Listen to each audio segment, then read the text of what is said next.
Hi, I'm Paul Guppy. I'm Vice President for the Washington Policy Center, and this is our regular update as to what's going on in the state legislature and following the what are now fast-moving proposals as the legislature moves towards its ending its session on March 8th. So they're moving towards wrapping up. As I've said before, it's a 60-day session, and they are down to the last week of session, and that means that bills absolutely have to pass the House and the Senate, or else they're going to die for the year.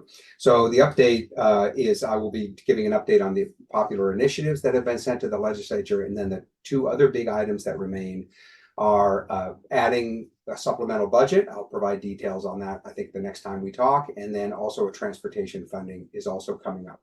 On the budget itself, we strongly suspect to the point of certainty that they will be adding at least $3 billion in new spending to the current budget cycle. But as I say, next week I'll give details on that. In the meantime, the exciting news that's happening down in Olympia is the Democratic leadership, with something of reluctantly and with poor grace, has agreed to hold public hearings on 3 of the 6 popular initiatives that were sent to the legislature. And the hearings were held on Friday morning, starting at 8 o'clock in the morning. They again deigned to allow 1 hour of public testimony or comment on each of these initiatives. And they did it in a joint Senate and House committee meetings, which, by the way, we monitored these meetings closely, and they weren't even attended by all the committee members. So they gave a pretty low priority, but at least they allowed the public to weigh in somewhat, and I'll give some details about that. So I'll run through the 3 initiatives that are being heard in the legislature are Initiative 2081 on parental rights, Initiative 2111 on an income tax ban, and Initiative 2113, the one that allows the police to pursue criminals. So taking each of these in turn, 2081, the parental rights initiative, was heard in the Senate Early Learning Committee last Wednesday. Our courageous Lee Finna drove to Olympia to appear. She wrote a statement that she sent to the committee. She signed up online, followed the rules. We do this routinely to speak to legislative committees. She was standing in the corridor outside the hearing room at 7:10 a.m. She was 9th in line to get into the hearing room, and she thought she was all set, and she never got called on. So sometimes we take this as a backwards compliment that a chairman might see one of our analysts there and say, oh, well, I don't want the Washington Policy Center speaking on this bill, but it doesn't matter because our information is sent to all members of the legislature anyway. But what Lee was able to do was to get a firsthand account of how the hearing proceeded. She was doing live tweeting during the entire thing, reporting on what was happening. Some of her more interesting information was 5,756 people signed up to give their opinion on this bill. They were on the pro side, pro parental rights, and surprisingly, 690 people signed up to be against the idea of parental rights and transparency in schools. So those are the numbers. 15 people ended up being able to testify. Some were online. The other thing that Lee reported is that the committee only allowed 1 hour for the entire session, and the chairman, statements by the members, questions from Democratic members, a staff briefing about the initiative, that all took up a third of that time. So they were already more than 20 minutes into the meeting before they went to their first public witness. Some intelligent observers referred to this as a clown show, and that it really didn't have much substance. But again, from our point of view, does positive public policy move forward in the legislature, even though the details didn't make the legislature look that good. But the point is, they did hold the hearing on all 3 of these initiatives, and they did pass them out of committee on Friday morning. So that's what's happening there. The other one was Initiative 2111, which was voted out of the Senate Ways and Means Committee on Friday morning by a voice vote. That committee meeting took 7 minutes. So it shows that the legislature can get things done fast when they want to. The only people who spoke against it were Democrats. Senator Pedersen made the point, and I think this is, well, I'll just tell you what he said. He said, the chairman of the committee, first of all, she said that the reason they were hearing the initiative because it, quote, had no impact. And Senator Pedersen confirmed that they see it as, quote, largely harmless. So their idea is the feeling of the people of Washington state that they do not want an income tax was only considered by majority Democrats because they thought this initiative wouldn't have any impact in the real world.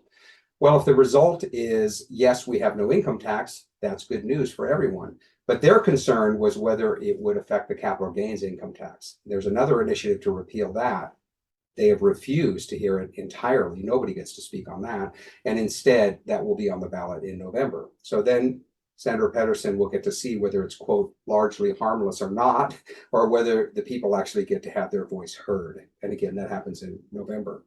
The other one initiative is 2113 on police pursuit. It was voted out of the Senate Law and Justice Committee on Friday morning, again, by a voice vote. That entire executive session took 16 minutes. So there's a certain efficiency there. But in looking at it, again, Democrats expressed their opposition to it. But when it came to actually taking executive action, and this is true for all three of these initiatives, they were passed in committee by voice vote. So that seems to indicate that they don't want to go on record, pro or con, and instead they just pass them along. Now we understand that all three of these initiatives are scheduled to come to floor action in the House and the Senate on Monday morning. Again, it'll be interesting to see whether it's by roll call vote. As researchers, we would like to see the record. We're pretty confident that all three of these would pass by large bipartisan majorities. But what the leadership may decide to do is just let everybody take a pass, and the lawmakers would pass it by voice vote, in which case there would be no recorded record of them. But either way, the practical thing is that these positive reforms that come from the people would be enacted into law.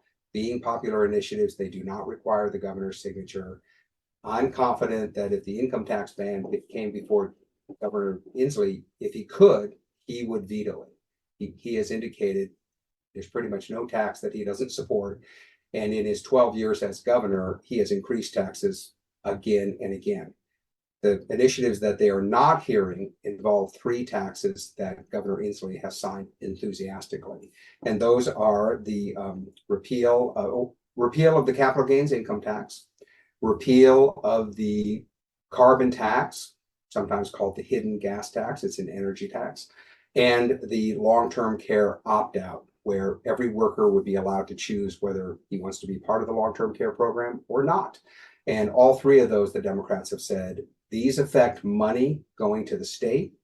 We want that money, and we are not going to allow people to have a vote on that in the legislature.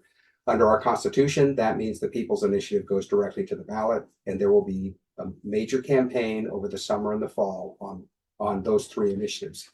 As a service to the public, we will be doing our usual homework and study of those three initiatives. We have already started a series of fact-checking claims that have made about them. One brilliant analysis posted by yours truly about the claim that the repealing the capital gains income tax would, quote, devastate K-12 public schools and education. Simply not true.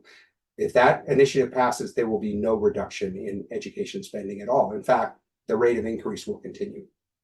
The second fact check we put out is by our own Elizabeth Hovde about the long-term care tax and whether that would, the quote is, whether it would push seniors into poverty if workers had a choice about whether they wanted to be part of the long-term care program or not. And again, Elizabeth's research shows that is just simply not the case. The program only provides a little over $36,000 in lifetime benefits for long-term care. In a nursing home context, that's enough for about 3 months. Just doesn't make that much difference. But more importantly, her research shows that the vast majority of people have, in fact, virtually everybody, it has access to either private or personal savings that they have, private insurance, or the federal Medicaid program. All of those added together mean that nobody is going to be, quote, pushed into poverty if workers want to have a choice about whether being part of this program or not. The pattern we see coming out of Olympia is anything that's optional or voluntary is looked down on and often banned or ruled out. And state programs that are mandatory tend to pass, and gradually our freedoms are eroded away. Our argument is let people make their own choices. There's also a practical efficiency about that because as actors in the economy, workers, business owners, families, parents make their own decisions about what's best for them, that tends to serve the community overall. We're seeing other states are taking this approach, and they are gaining in population and growing in their economy. And that's the kind of situation we'd like to have in Washington State. One other issue I'll touch on before wrapping up is a provision that's being proposed in the budget to provide aid to farmers who are affected by the state's overtime rules. This is Pam Lewison has looked into this. What she finds is what she calls that a Band-Aid approach. It essentially will do nothing. It's a whopping $250,000 budget line item to provide assistance to farmers to help pay for overtime wages that are mandated by the state. Pam's conclusion is it's a drop in the ocean. It'll basically have no effect. It appears to be a kind of narrative that the Democrats want to create, that they're helping out in rural communities. It also, I think, on a personal level, when I look at people who are pushing for big government, is that these kind of minimal subsidy aid programs is to help them sleep at night. It's just to assuage their conscience that they imposed a massive cost on rural communities. They know that it's affecting families across the state, and lawmakers want to feel good about themselves. They create a little tiny budget item program, I think, again, to make themselves feel better. The alternative model that we support is allowing farmers and ranchers to make their own decisions. The other thing about the overtime rule in agriculture is it breaks a commitment that was made in this state decades ago that recognizes that an industrial style wage policy doesn't work with agriculture because of harvest season, because of the time crunch that farmers, food producers, ranchers have in order to get their products gathered, or certain seasons where they have to produce. Other parts of the year are slower. State law had always accommodated that, realizing that the agricultural sector needs more flexibility. A few years ago, the legislature took that away with this mandatory overtime rule. Our conclusion is, oh, then what do you need the Band-Aid subsidy for? If the policy is working so great, why is there a recognition that it's burdening farmers? And it's more symbolic that we see as to how this is coming out. So those are the top issues we're looking at. We'll continue to follow the initiatives that are headed for the ballot. We'll be looking at the budget and what's happening with transportation. And there are some other positive things have come out of the legislative session as we wrap up, and I'll be listing those as well. In the meantime, we have our usual Tuesday live on the go event, midday on Tuesday, that talks about what's going on in the legislature. Our Young Professionals program is holding a social event in Spokane. That's this coming Wednesday. And then we're excited about our usual event in the desert, which is on March 9th. We have Jim Olson, who's a national security expert, will be talking to us about the threats that face America. That is always a really well-attended event and a lot of fun. And we will also hear from local independent journalist Jonathan Cho, who has been covering homeless public safety issues in the Seattle area. And he has a lot of on-the-ground information about what he's been seeing. So that's what's coming up, and that's our summary. And I look forward to talking to you again next time. Thank you.